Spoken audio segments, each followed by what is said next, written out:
Bem-vindo.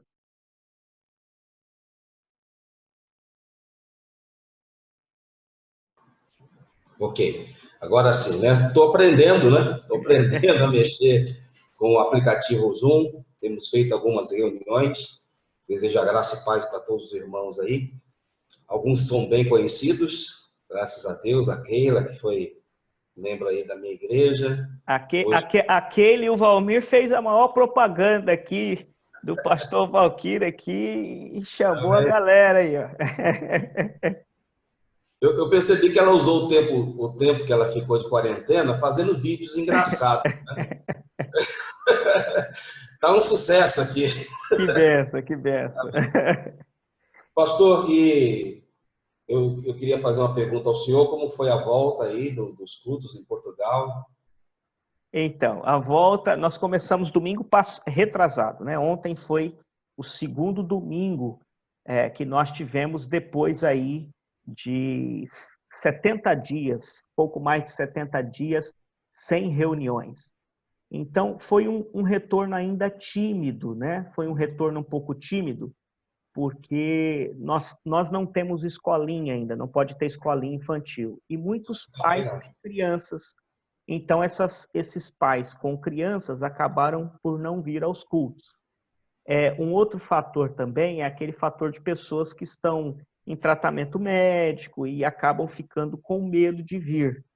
E as pessoas mais de idade. Em Portugal, a população é uma população mais velha.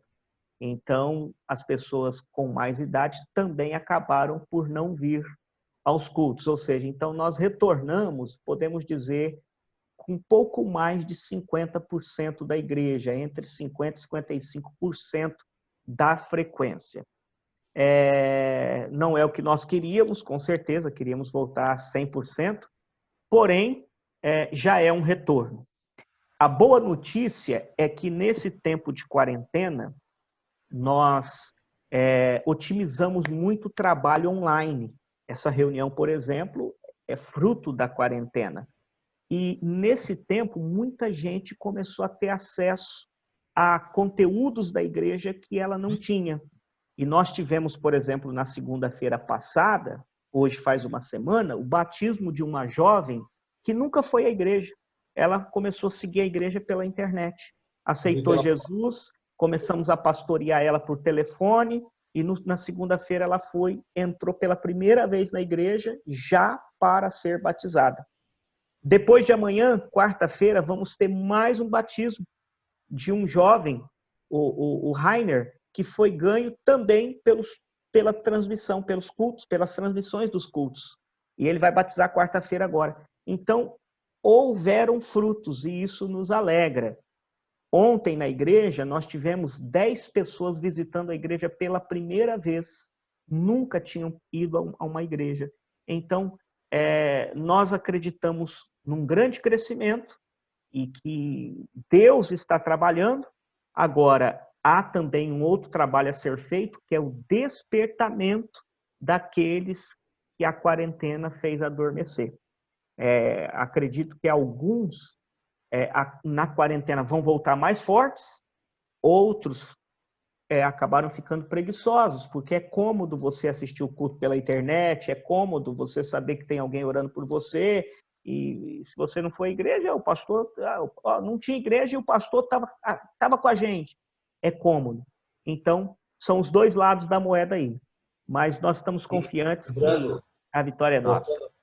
Voltando o senhor um pouquinho, quando a gente esteve em Israel, lá em Samaria, Uhum. temos uma palestra, que foi muito interessante lá, que a pessoa que estava lá, né, ministrando para nós, falou algo importante, que a pessoa que tem uma igreja, ela pode falar que tem Deus. Não sei se o senhor lembra disso. E a pessoa que não tem uma igreja, ela não pode falar que tem Deus. Até por causa da questão da comunhão, a questão do alimento espiritual que ela recebe, não é verdade? Do compromisso que ela tem. Não é à toa que Jesus ele fala, ele compara a gente como uma árvore.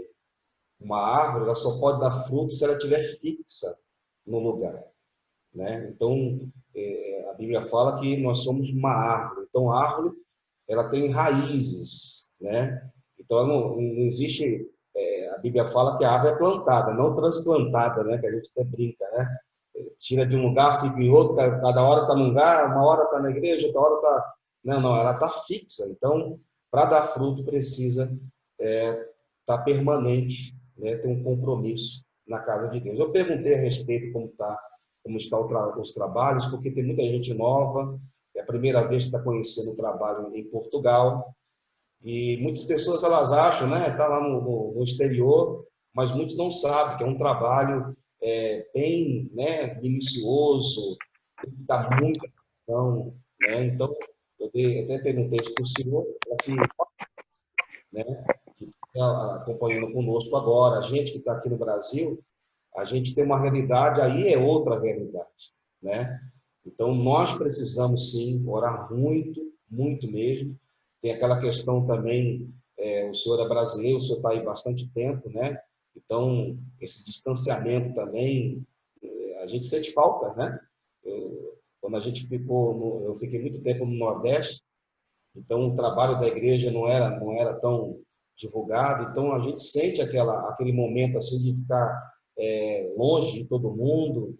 Então, realmente, eu falo para os irmãos, precisamos orar pelos nossos pastores que estão longe, para que eles possam estar confortados e se sentir também, apesar de longe, estar perto. Então, esse meio aqui foi maravilhoso, estar perto dos irmãos. Bom, para não prolongar, né, porque pastor, quando prega, quer falar tudo, quer pregar tudo, né, quer pregar salvação, batismo, tudo, né? E, bom, hoje... E me diz uma coisa, Bauru volta, já voltou, volta? Voltamos no dia 3. No dia 3, agora, foi dia 3? Foi, eu acho que foi isso mesmo, né? Foi segunda-feira passada agora. Então, voltamos, mas também eu só posso ter 100 pessoas no culto, né, em cada culto. Muitas pessoas também não voltaram, está do mesmo jeito também, né? Muitas pessoas estão tomando coragem, estão voltando aos poucos. Não temos escolinha também, porque a criança não sabe a diferença de distanciamento, que não pode abraçar. Então, essa questão das crianças também nós temos que os pais às vezes não vêm também, porque é uma semana só. Então, o povo está entendendo, né? Mas o que a gente vê muito aqui na cidade de Bauru é que ficamos só 60 dias, quer dizer, bem menos do que o senhor aí. E outra coisa, o senhor teve lockdown, né? O pessoal fala, nós não sabemos o que é isso, né? Nós não passamos por isso aqui, né? Então, de segunda-feira até hoje, foram abertos comércios, então o povo está na rua, né? Aí é onde a gente percebe a questão do equilíbrio, que não tem. Abriu as portas, preciso gastar. Tenho que gastar. Minha oportunidade agora de gastar o meu dinheiro. E não é um momento. É o momento da pessoa ter equilíbrio, só usar o seu dinheiro por necessidade. Mas eles estão preocupados que as lojas fecham, então eu tenho que comprar tudo que tiver em promoção, né? Então eu tenho que agarrar todas as promoções, depois eu vejo como é que eu pago. Então, ao prefeito, né, até já pensou em fechar a cidade novamente, pelo caso das pessoas não respeitarem a questão do isolamento, que elas estão espalhadas, né, e oramos para que o povo tenha consciência, né, fazer o que é necessário. E é aí onde a gente vê o desequilíbrio, né? As pessoas elas não têm um entendimento, elas são levadas pelo sentimento, né? Que ela tem aquela necessidade de gastar o dinheiro dela. Depois eu vejo o que eu faço. Muitos tiveram aqui a ajuda do governo. Infelizmente, muitas pessoas, em vez de pegar o dinheiro e gastar com comida, foram comprar coisas desnecessárias e assim por diante. É o ser humano, né? E eu quero começar, pastor, se o senhor permite. Amém, glória a Deus. Falando a questão que o dinheiro, a única parte da Bíblia, que a Bíblia fala que o dinheiro pode ser, que nós podemos ter um outro Deus, é em Mateus, capítulo 6, versículo 24. A Bíblia fala que o dinheiro, ele pode ser um Deus para uma pessoa. Inclusive, na Bíblia atualizada, ele fala: ninguém pode servir a dois senhores. Dois senhores. Porque ou há de aborrecer um e amar o outro, ou devotará a um e desprezará o outro. Não podem servir a Deus e às riquezas. E é interessante isso, porque existem muitas pessoas que, quando elas estão sem dinheiro, elas se sentem inseguras, elas se sentem mal, elas não se sentem com autoestima, porque, sem ela perceber, ela fica mais dependente ao dinheiro do que o próprio Deus. E é um perigo isso, né? Porque Deus dá segurança, o dinheiro também. Porque a pessoa, quando está com dinheiro, ela se sente um pouco mais segura. Mas Deus também dá segurança. Deus dá alegria. E dinheiro também, né? Porque ela pode, né, trazer um pouco de alegria também. E é um momento, assim, no Novo Testamento, que a gente percebe que muitas pessoas estão servindo mais ao dinheiro do que o próprio Deus. Aí tem mais. Deus realiza sonhos. Dinheiro também. E com dinheiro a pessoa pode realizar um sonho dela. Só que o dinheiro é um Deus mau. A gente sempre fala isso. O dinheiro é um Deus mau. Da mesma forma que ele te dá segurança, te dá alegria, ele acaba fazendo você também pegar o caminho errado.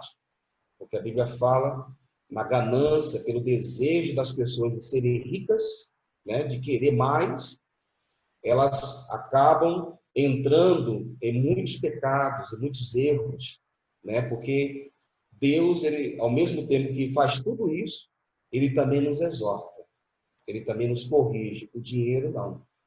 Então, a única parte da Bíblia, né, no Novo Testamento, que a Bíblia cita que uma pessoa pode ter um Deus, está aqui em Mateus, capítulo 6, versículo 24. Nós temos que tomar muito cuidado. Inclusive, Judas, ele traiu Jesus por causa do dinheiro. E com aquele dinheiro, ele comprou um campo. Quer dizer, aquele dinheiro, talvez era o maior desejo de Judas, né? Ter alguma coisa. Então, não é pecado a pessoa ter o desejo de ter um campo, como Judas teve, né?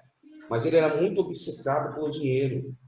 Ele estava servindo a Deus ali. Há momentos que ele até achou errado uma mulher derramar um perfume aos pés de Jesus, um perfume caríssimo, né? Nós sabemos o texto, que ele disse que era um desperdício que ela estava fazendo.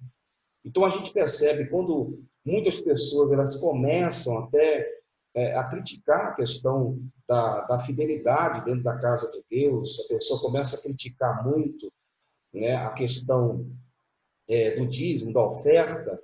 Ela fez do dinheiro o Deus dela. O Deus dela. Então, nós podemos ter o dinheiro, não é pecado isso. Eu estou fazendo uma introdução aqui, porque eu já vou entrar onde nós precisamos entrar aqui. Até porque Jesus, ele mostrou para nós também que ele sempre desejou o melhor. Eu até citei aqui alguns exemplos. Jesus, quando pediu para que trouxesse um jumento, ele exigiu que o jumento fosse um jumento que nunca foi montado. Naquela época, se a gente parar para pensar, era o meio de transporte. Então, se fosse hoje, como seria? Um carro zero. Então, Jesus não disse que a pessoa só tem que pensar, não, eu sou de Deus, eu não posso ter algo bom. Pode ter. O próprio Jesus mostrou isso na Bíblia. Jesus disse, vá e busque um jumento que nunca foi montado. E se alguém perguntar, diga, o Senhor pediu. O Senhor pediu. Nós podemos ver também, que eu até brinco com os irmãos aqui, que quando Jesus foi celebrar a ceia, ele pediu para que fosse uma casa grande. A gente pode ver pela mesa, né? Para caber aquela mesa tão grande da Santa Ceia, com certeza a casa era muito grande, era enorme. Então a gente começa a ter um entendimento que o cristão, ele tem que ter um relacionamento com o dinheiro assim, eu sirvo a Deus, né? E preciso da condição financeira. mas eu não posso servir o dinheiro. Eu preciso dele, mas eu não vou servir a ele. Ele tem que me servir. E é onde entra a questão do descontrole, porque ela não sabe ter um equilíbrio. Eu aprendi muito com o pastor Josias certa vez, que ele disse que quando você tiver com dinheiro na mão, você tem que fazer duas perguntas para você. Você quer ou você precisa? Porque a gente vê que a pessoa ela tem usado muito mais o dinheiro dela naquilo que ela quer do que naquilo que ela mais precisa. Por isso que pessoas têm tanto descontrole, né? Ela passa por inúmeros problemas, até familiares, né? A gente percebe hoje que muitos relacionamentos acabam sendo destruídos por causa da falta do dinheiro, porque não souberam administrar o dinheiro. Outra coisa importante que eu sempre cito, e é uma coisa que eu apliquei na minha vida, esse exemplo que eu acabei dando, tem coisas que a pessoa não pode ver uma plaquinha de promoção, a gente até brinca, né? Aqui no Brasil, a gente vê muitas pessoas que quando elas estão revoltadas com dívidas, elas pegam o cartão e quebram o cartão. Mas não é, o cartão não saiu sozinho, eu até brinco com os irmãos, ele não pegou um Uber, né? Ele não saiu, ele não fugiu da bolsa de ninguém, não pegou um carro, não foi na loja sozinho, escondido, e passou-se sozinho e trouxe a compra. Foi a pessoa, ela tem que ter esse controle, esse domínio, especialmente agora. Outras pessoas até falam que quando elas gastam dinheiro, elas se sentem bem, mas depois ficam mal, porque vai ter que vender, vai ter que passar por transtornos, né, por ter comprado algo que não precisava. Que não precisava. Outro exemplo que eu quero dar, como ilustração, certa vez é a pergunta que nós temos, muitas pessoas vêm perguntar para nós, pastores. Pastor, eu sou dizimista, eu sou ofertante da casa de Deus. Por que eu não prospero? Muitas pessoas perguntam isso.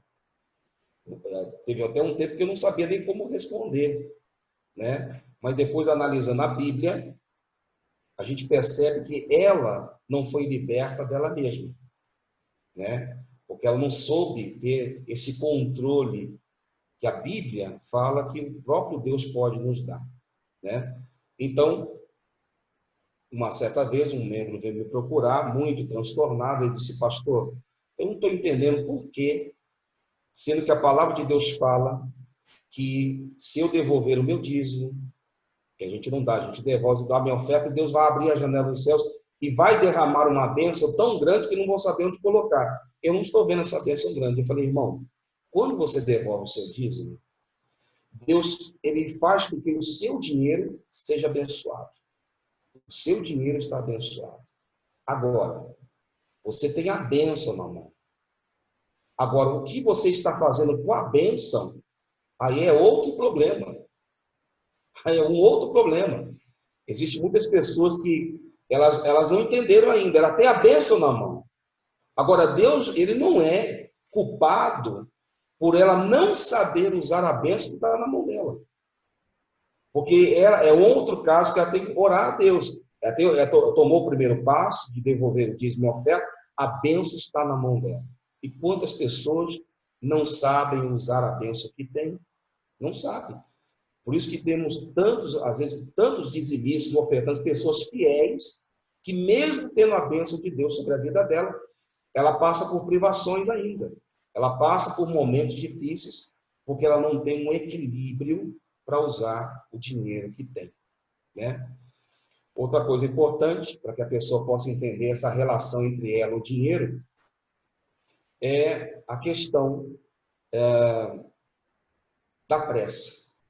Agora vou dar um versículo que está lá em Provérbios, Provérbios 28, versículo 20. Eu estou usando a Bíblia versão internacional, tá? O versículo diz o seguinte: o fiel será ricamente abençoado. Então, a bênção está aí. O fiel será ricamente abençoado, mas quem tenta enriquecer-se depressa não ficará sem castigo. Então, a questão é, a pessoa é fiel, a Bíblia fala que ela vai ser ricamente abençoada. Mas aonde está o problema?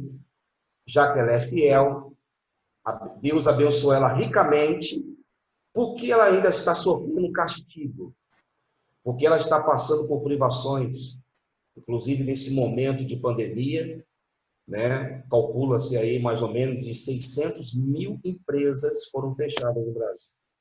600 mil empresas foram fechadas no Brasil. Nós temos 9 milhões de pessoas desempregadas agora no Brasil. Existem muitas pessoas hoje de Deus, irmãos, que hoje estão passando por momentos terríveis, porque antes de começar a pandemia, teve pressa de ter as coisas. Eu li um livro que fala sobre as 25 leis do sucesso, e eu achei muito interessante o que ele abordou sobre a pressa, que se um homem quiser ter um filho em um mês, não adianta ele engravidar 9 mulheres. Porque se ele quiser um filho, ele engravida uma mulher. Só exemplo, viu, irmãos? Ele vai lá e engravida uma mulher. Só que ele não quer esperar 9 meses. Ele vai lá e engravida outra mulher. Então não adianta ele ter pressa. Porque tem coisas que tem tempo. Então tem muitas pessoas que fazem muitas loucuras.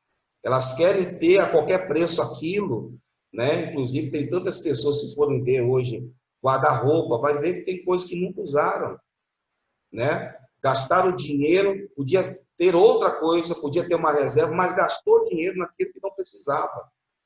Então esse versículo aqui é muito importante, Provérbios 28, 20. A palavra de Deus falou: fiel será ricamente abençoado, mas quem tenta enriquecer-se depressa não ficará sem castigo. Existem muitas pessoas que no Brasil, de repente, começaram a conquistar coisas e hoje perderam a sua liberdade. Isso pode ser pessoas lá de fora e pessoas que conhecem a palavra de Deus, mas não tiveram um equilíbrio, foram apressadas demais. Então, primeira coisa, então, toda vez que a pessoa tiver um dinheiro à mão, ela tem que entender: eu quero ou eu preciso. Está gastando tanto dinheiro naquilo que não precisa, ainda mais agora, nesse tempo, tendo dinheiro na mão, naquela questão, né? Pastor, nós gastamos dinheiro com emoção, então tem que parar de ficar emocionado. Tem que parar um pouquinho de ficar emocionado, né? E começar a pedir a Deus o equilíbrio, né? Bem, o outro versículo é Provérbios 17, 16.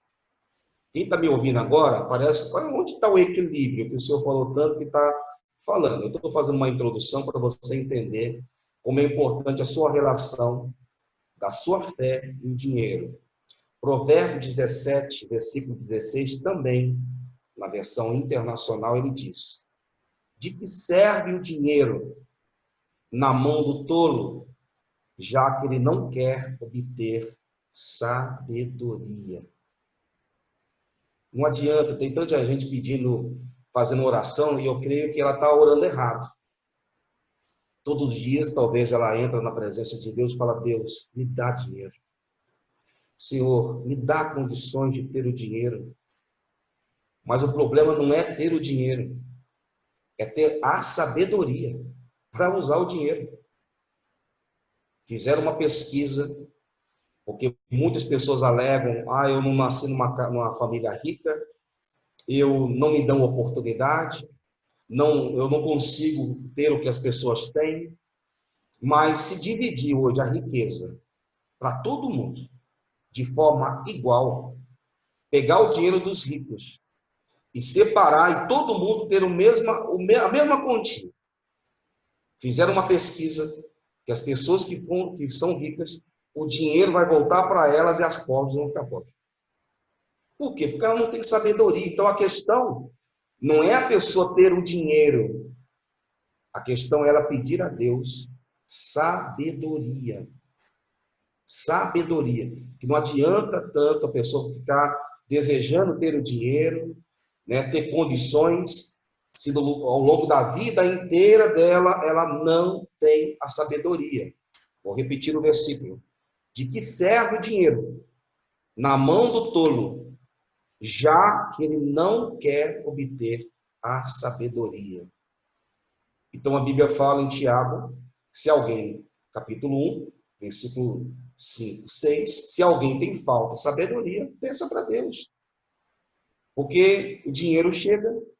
Teve pessoas que, até ao serem mandadas embora do trabalho, elas receberam até uma certa quantia de dinheiro. Existem pessoas que, quando saem de um trabalho, ela tem um dinheiro que ela pode investir em alguma coisa, em pouco tempo, ela não tem nem emprego e nem dinheiro. E ela nem sabe aonde foi que ela gastou aquele dinheiro. E é o momento que ela começa a pensar, por quê? Porque se eu sou de Deus, eu vou à igreja, sou fiel, mas ela não tem um equilíbrio emocional de ter a consciência que o dinheiro, ela não pode ser escrava do dinheiro. Ela tem que ser serva de Deus e ter a sabedoria. Bom, onde está a palavra equilíbrio? Nós conhecemos bem 2 Timóteo, capítulo 1, versículo 7. A palavra de Deus fala o seguinte, até também na Bíblia Internacional, estou usando essa versão.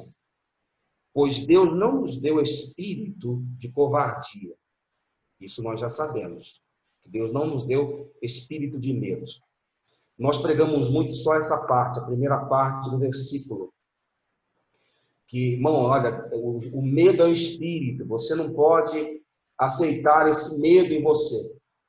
Só que nós entendemos que o medo não é de Deus. Mas tem três coisas que a Bíblia cita que é de Deus nesse versículo, que nós talvez não paramos para atentar. Nós só ficamos olhando que o medo Deus não dá espírito de medo, só nisso. E as três coisas que Deus dá, a gente não para buscar. Que é uma coisa que isso, já que é isso que Deus dá, então eu vou buscar. Então tem três coisas que Deus dá aqui. Primeiro, Ele dá espírito de poder, que é espírito de fortaleza, que nós precisamos agora. O medo não é de Deus? Ok. Mas o que é de Deus? O que Deus dá para nós? Espírito de fortaleza. Nós sabemos que tem muitas pessoas agora, neste momento, que elas estão se sentindo impotentes, que ela não está encontrando forças para se recuperar. Mas ela tem que entender que se ela buscar em Deus hoje, e a gente percebe que tudo está no emocional dela e no espírito dela, a recuperação, não é o dinheiro. Porque se ela começar a buscar esse espírito de fortaleza que Deus dá, vai ser o primeiro passo para recuperar o que foi perdido. Porque uma pessoa forte, ela consegue vencer uma batalha. Então vamos buscar o que Deus dá. Espírito de força. Você não é uma pessoa impotente. Se você pedir a Deus a força, Deus vai te dar a força. A própria palavra de Deus fala que quem confia no Senhor renovarão suas forças. Correrão e não se cansarão. Então tem muitas pessoas se cansando, estão fracas. Mas se você buscar força em Deus, Deus vai te dar força. Segunda coisa que Deus dá, amor. O que é esse amor? Tem pessoas que elas não se amam, né? Não se amam. Primeira coisa, você tem que se amar. Talvez você é aquela pessoa que vê todo mundo falando para você que você é importante, que você é especial, mas a própria pessoa não fala para si mesma. O reverendo João Batista, ele fala uma coisa muito interessante, que ele fala, você elogia todo mundo. Qual foi o dia que você se elogiou? Você fala para todo mundo que você é uma pessoa capaz, mas você consegue amar todo mundo, não se ama. Então a palavra de Deus fala que três coisas Deus nos dá. Força, ânimo. Em Provérbios 24:10, a Bíblia cita que a pessoa, né, que é frouxa, que é fraca, ela não vai ter força no dia da adversidade.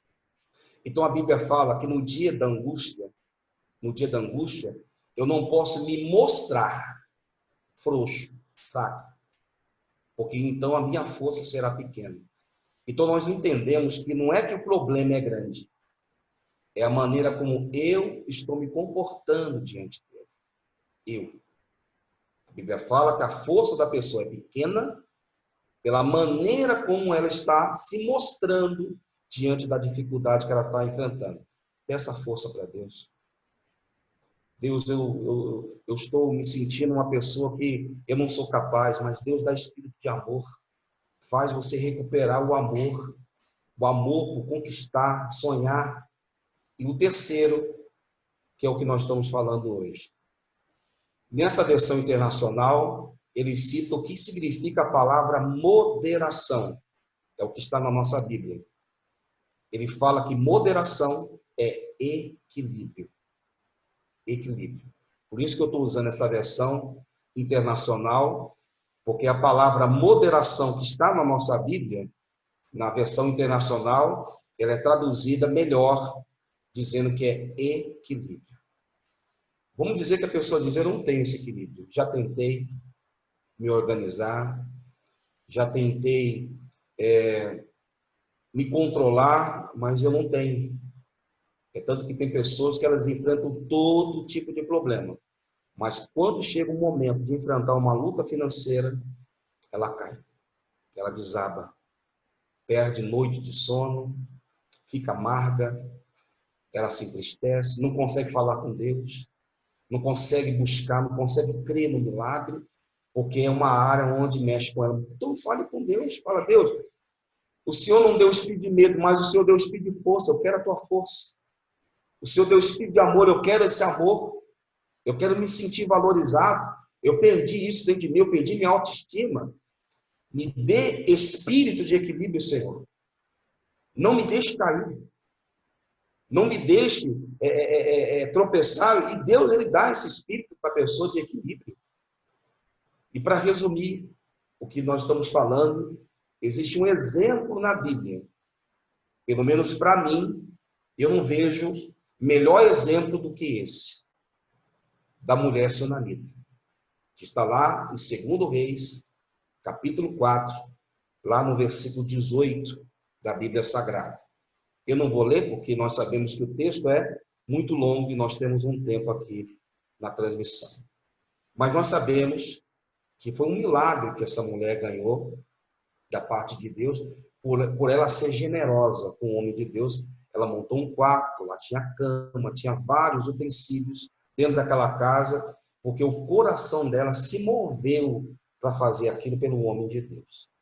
O homem de Deus, então, se sentindo honrado, abençoou aquela mulher. Quem honra é honrado. Mas, quando o menino estava grande, esse garoto estava trabalhando com seu pai, nós entendemos, e o menino começou a sentir uma dor na cabeça. Ele reclamou sobre essa dor. E o pai pediu para que o menino fosse com a mãe. E até a metade do dia esteve sobre os seus joelhos e o menino morreu. Olha, quem tem filho sabe disso. Essa mulher, vendo o filho morto, ela não saiu gritando, ela não desmaiou, porque o primeiro sinal, né, que a pessoa tem dentro dela, né, quando vem uma luta. Eu pensava assim, né? Por que tem pessoas que se desmaiam quando elas recebem uma notícia tão grave? Eu falei, mas será mesmo que mexe tanto assim ao ponto de desmaiar? Até um dia, que quando saiu uma notícia que minha mãe estava muito doente, eu senti um impacto no meu espírito. E realmente eu senti uma queda de pressão mesmo. Eu falei, meu Deus, não, peraí, não vou cair aqui não. Então, nós sabemos que a notícia mexe muito com a pessoa. Mas quem está na presença de Deus se preserva. Então, essa mãe, essa mulher, vendo que o seu milagre, porque foi um milagre, o seu milagre estava morto, acabou.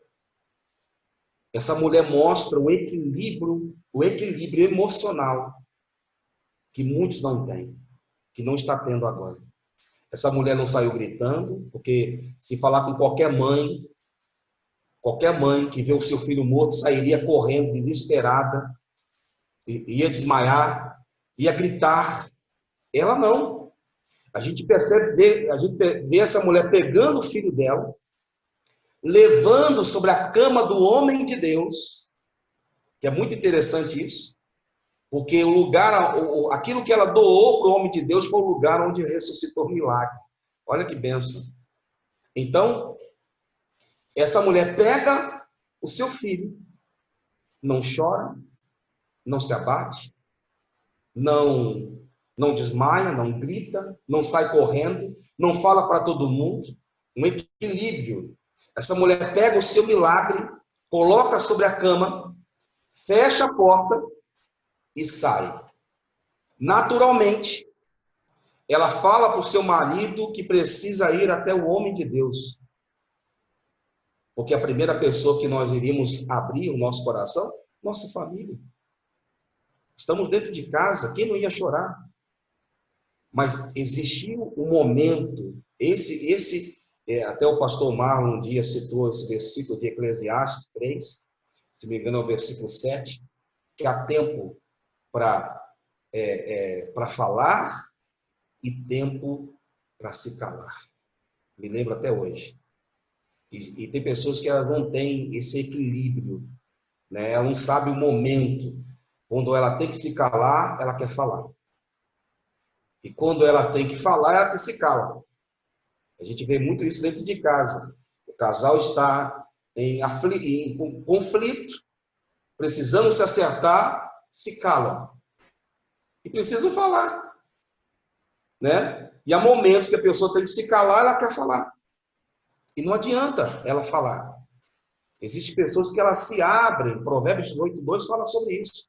Existem pessoas que elas não querem ter o entendimento, apenas querem revelar seus sentimentos. Então essa mulher preferiu guardar o entendimento que ela teve. Pelo tempo que ela ficou com o homem de Deus, ela lembrou de tudo que ela recebeu, das palavras que foram ministradas para ela. Ela disse, em vez de eu ficar expondo meu sentimento, havia dor no coração dela, com certeza. Havia uma tristeza, mas em vez de ela ficar expondo o que estava no coração dela, ela preferiu abraçar o entendimento. Porque se ela começasse a agir pelo sentimento que estava no coração dela, ela ia perder o seu milagre. Ela ia perder o milagre dela. Então, essa mulher pegou o entendimento que ela tinha de fé, porque ela entendeu que não era momento de chorar, porque ela precisava recuperar o milagre dela. Não era tempo de reclamar, não era tempo de ficar falando para todo mundo, não era momento de ficar expondo o seu problema, mas sim usar o entendimento que ela tinha, que ela recebeu do homem de Deus. Há tempo de calar e há tempo de falar. Então há tempo para tudo. Vai ter aquele tempo que ela vai chorar, tanto falando, Deus, eu passei uma luta, mas estou aqui agradecendo. Vai ter esse momento. Então a pessoa tem que ver qual que é o momento. Tem pessoas que estão tão mal, precisam reagir, mas elas estão paradas, elas estão falando para todo mundo, você viu o que aconteceu, não sei o que eu faço na minha vida. Pega o entendimento, Provérbios 18:2, pega o entendimento que Deus te deu. Para de ficar revelando seus sentimentos, que você está sentindo, sua opinião de tudo isso, e pega o seu entendimento e vai para a guerra. Vai recuperar o seu milagre, porque Deus te deu essa força, esse amor, essa autoestima e esse equilíbrio para você recuperar o seu milagre. Essa mulher, então, falando para o marido, olha, eu necessito agora ir ao homem de Deus. Ele disse, aconteceu alguma coisa? Ela disse, tudo vai bem. Olha o equilíbrio dessa mulher. Equilíbrio. No meio do caminho, vem lá o obreiro do homem de Deus, perguntando se estava tudo bem com ela, com o filho, com o marido. Ela disse, tudo vai bem. Mas quando ela chegou diante do homem de Deus, da pessoa que realmente poderia fazer algo por ela, foi o momento que ela abriu o coração dela. E nós sabemos o que aconteceu com essa mulher, porque essa mulher estava tão decidida que ela disse, é o Senhor, eu tenho um propósito com o Senhor. O Senhor falou, e eu quero que o Senhor vá na minha casa. E nós vemos lá o homem de Deus fazendo oração e entregando de volta o menino que estava morto. Então, a relação com o dinheiro Você não tem que ser servo de dinheiro. O dinheiro tem que lhe servir. Sirva a Deus, não sirva o dinheiro. Temos que aprender isso. Segunda coisa mais importante que nós temos que entender, que não adianta você pedir dinheiro, peça sabedoria. Peça aquilo que Deus falou que vai te dar. Deus vai te dar força, amor, autoestima e equilíbrio. Segue o exemplo dessa mulher, que em vez de expor os sentimentos, ela quis então usar o entendimento que ela teve.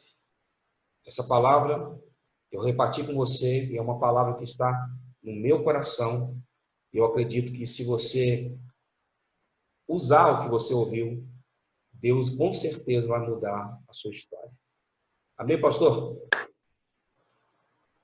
Louvado seja Deus, pastor.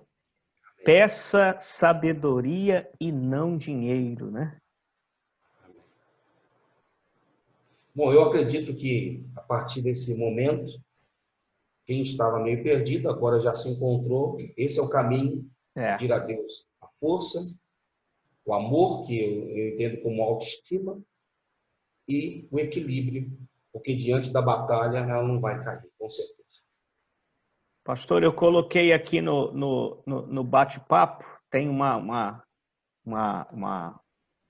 um dispositivo aí que é o bate-papo, e no bate-papo estão todos os versículos e todas as frases que o pastor ia falando, para que essa pessoa de casa ela possa ter apontado para orar sobre isso e ficar nessa palavra, porque é esse equilíbrio que realmente vai fazer toda a diferença, né? Que vai fazer toda a diferença nesse momento de crise. Quando o senhor falou comigo há cerca de 3 semanas atrás que estaria trazendo essa palavra, eu já comecei a meditar sobre isso e eu tenho certeza que realmente é isso que nós precisamos, esse equilíbrio. O senhor até citou, na altura que a gente estava falando, e o senhor falou, olha, eu quero trazer uma palavra sobre equilíbrio.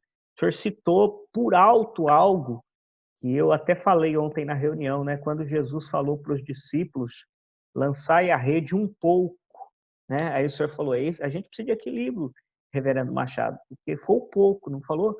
Eles podiam ter se desesperado, ter ido totalmente para o outro lado e não ter pego nada, mas um pouco, olha o equilíbrio. E se a gente não prestar atenção, se nós não prestarmos atenção, não tivermos equilíbrio, numa crise como essa, numa pressão como essa, nós corremos o risco de nos apressar e errar o caminho, de entrar em desespero, comprar o que não precisa ou vender o que não era para ser vendido, enfim, ficar descontrolado, né? E a palavra já é clara que quem controla o seu espírito, quem tem equilíbrio aí, vale mais do que o que conquista uma cidade, né? Então é esse equilíbrio. Louvado seja Deus por essa mensagem de fé. E eu gostaria que o pastor orasse por nós. Quantas pessoas aí foram abençoadas por essa mensagem? Erga a mão assim, ó. Eu vou pedir para o pastor Valquir orar. Se você precisa desse equilíbrio, que eu preciso, pastor. Como pastor aqui, nós estamos à frente do trabalho, nós precisamos desse equilíbrio muitas vezes. E é essa palavra que Deus colocou no seu coração, eu sei que Ele te deu também autoridade para orar por nós, para que venha não apenas o equilíbrio, mas a direção que essa pessoa está precisando hoje, para as decisões que ela vai tomar, para o próximo passo que ela vai tomar, talvez até para dar um passo atrás, se for necessário, para pegar impulso e retomar a dianteira da sua vida. Eu gostaria que o pastor orasse por nós. E se você aí que está nos assistindo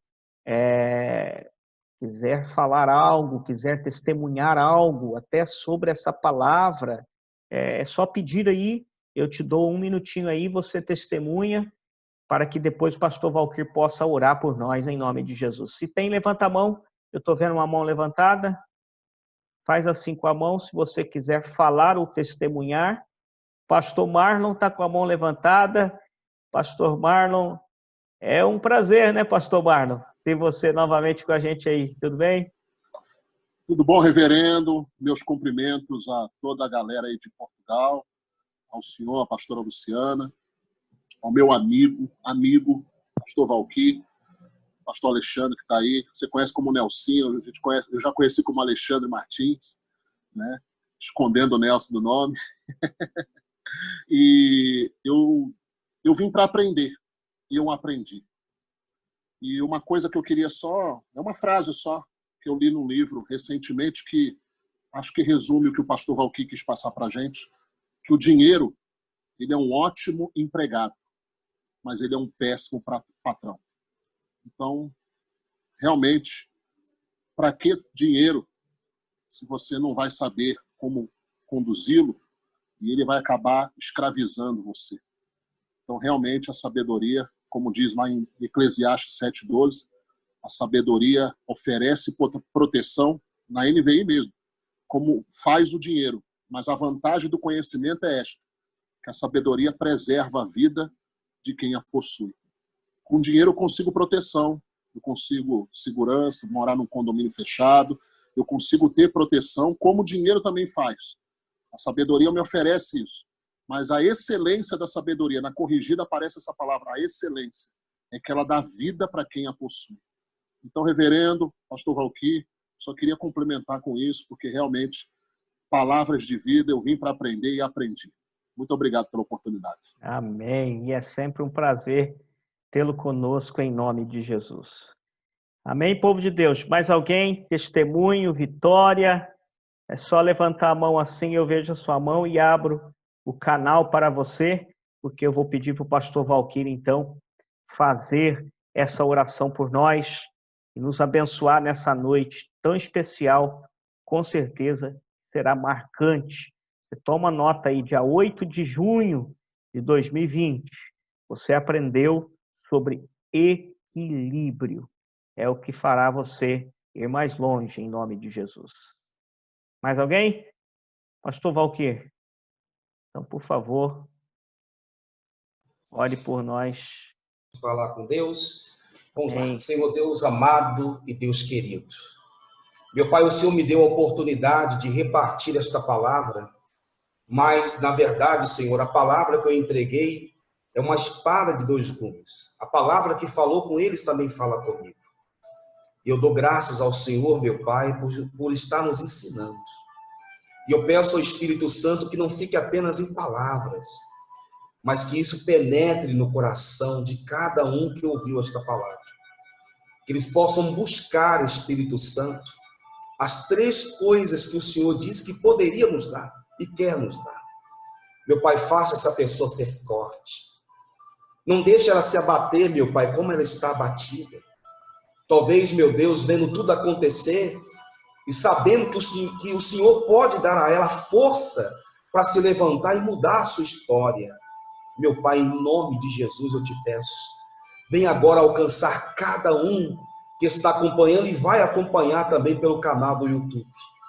Meu Pai, que essa pessoa possa reagir e entender que a luta, não é que a luta é grande, ela está fraca, não é porque a luta é difícil, porque ela está se mostrando uma pessoa fraca.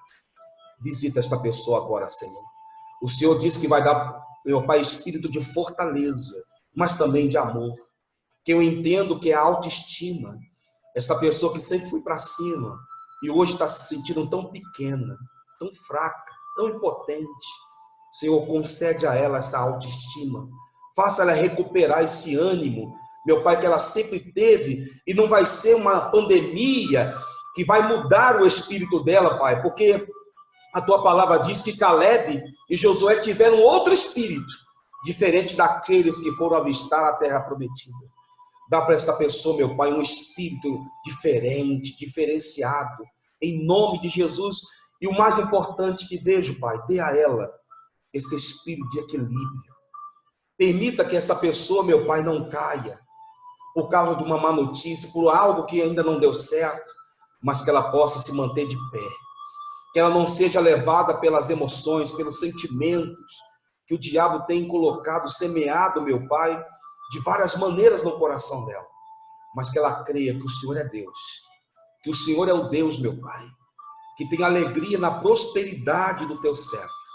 Que o Senhor abençoe a todos. Em nome de Jesus. e amém. Graças a Deus.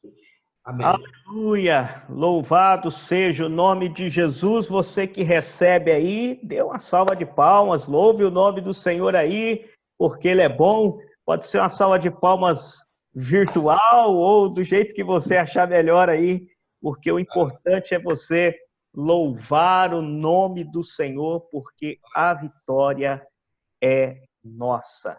Louvado seja o nome do Senhor Jesus. Povo de Deus, olha, está disponível, eu vou disponibilizar essa reunião no YouTube, dentro de algumas horas já estará disponível no YouTube. Você pode repassar para outras pessoas, o YouTube Portugal na Graça, só colocar Portugal na Graça lá, é o nosso canal, segue lá o canal, tudo que acontece em Portugal, você vai saber o que está acontecendo aqui na nossa igreja em Portugal, na nossa página no YouTube, e as transmissões de segunda-feira também estão lá, porque são mensagens que edificam a sua vida em o nome de Jesus.